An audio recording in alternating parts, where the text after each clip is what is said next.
things differently, because I don't go by a rule book, because I lead from the heart, not the head. And albeit that's got me into trouble in my work, I understand that. But someone's got to go out there and love people.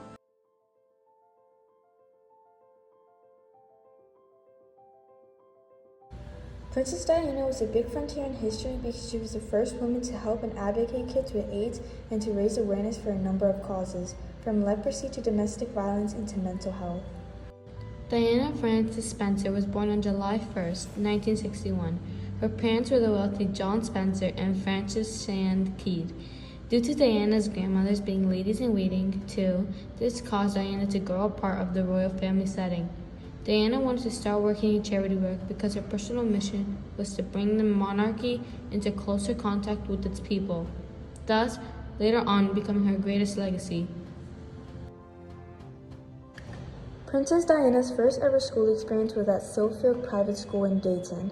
Norfolk followed with an attending boarding school called Riddlesworth Hall School, later on attending West Heath Public School in Kent. Princess Diana was known to be a very prodigious donor who donated to many charities. She did a ton of charitable work on behalf of homeless, disabled people, children, and people with HIV/AIDS. At one point, she was linked to more than 100 charities in April 1987. At the height of the AIDS epidemic, while many turned away and ignored what was happening, Princess Diana stepped in and opened the UK's first specialist HIV/AIDS unit at London's Middlesex Hospital, a space that would exclusively care for patients with the virus.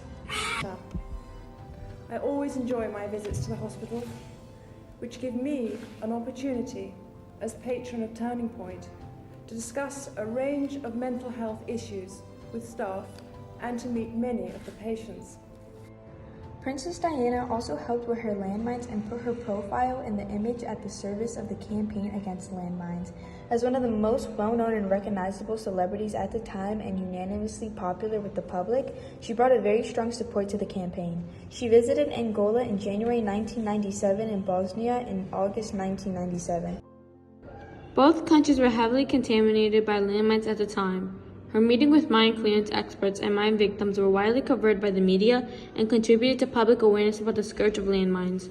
It was a turning point in the campaign, humanity and inclusion. Many people that supported the campaign to ban landmines will forever be grateful for Lady Diana's commitment to the cause. Because the world is too little aware of the waste of life, limb, and land which anti-personal landmines are causing amongst some of the poorest people on Earth. Indeed, until my journey to Angola earlier this year, of which I'm going to speak this morning, I was largely unaware of it too. For the mine is a stealthy killer. Long after conflict is ended, its innocent victims die or are wounded singly in countries of which we hear little. Their lonely fate is never reported. During her visit to an active landmine in Angola, the princess visited Centinela Leprosy Hospital in Indonesia, which was also mired in controversy. However, she did not let the naysayers bother her and proceeded to sit down on the beds of leprosy patients in the hospital, shaking their hand and touching their wounds. She made headlines in 1987 for doing so, and this caused a dispel for the myth that HIV/AIDS could be spread through touch. This caused for there to be spotlight on much-needed leprosy awareness across the world. Princess Diana was also patron of the Leprosy Mission England and Wales from 1990 to 1997. Like with HIV/AIDS patients, she strived to remove the stigma surrounding leprosy, giving out a message that they need to be treated with dignity and love. Princess Diana used her fame to raise awareness for a number of causes, from leprosy to domestic violence to mental health. Princess Diana was able to change lives by talking about their struggles with mental health. Diana stepped up and spoke openly about her struggles with bulimia, a serious, potentially life-threatening eating disorder. She shared her experience with postnatal depression and revealed instances of self-injury. Diana spoke candidly of her emotional abuse and unfaithfulness she experienced in her marriage or her breakdowns and even her suicide attempts. Diana's revelations sent shockwaves through Britain and the world. One study even shows that there was a spike in people reporting eating disorders after Diana opened up about her own bulimia nervosa. The press dubbed it as the Diana effect, With regards to mental health too, she inspired honesty in others through her compassion and willingness to communicate her own experiences. At a Turning Point conference in June of 1993, she spoke up about the importance of addressing mental health needs, women's specialty. And you asked all the ladies to name something positive they'd done in the week. Yes. And it was quite a stumbling block for some of us. Yes. Because people had to really think. If you asked them what the negative aspects of the week had been, you would have been flooded. But Yes. because it was positive, we all had to really think hard. Do you remember? Yeah.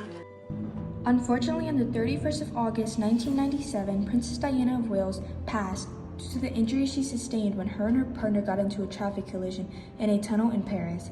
She was only 36. Her death shocked the entire world as she was known as the People's Princess, much adored and revered by all. Her life was not without incident.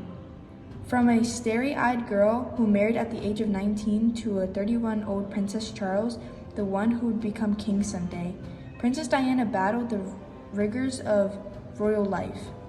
She was soon much more than a style icon, becoming a prominent philanthropic force with causes as varied as leprosy awareness, landmines, and HIV/AIDS. Even after her death, the princess's work lives on in the form of commemorative charities and projects set up to help those in need. Childhood and teenage years, Diana had a tremendous impact on changing the royal family and changing what the royal family meant to other people. Even after her death, Princess Diana remains a beloved figure. She became an international icon and used her celebrity to raise awareness for a number of causes: leprosy and domestic violence, and to mental health. In life, Diana revitalized the British monarchy, and in death, she changed forever. Let me just talk to this lady next to you here.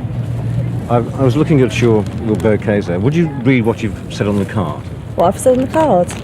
It's not just what you've done for us that makes us love you so, it's all the joy of who you are, the friend we come to know.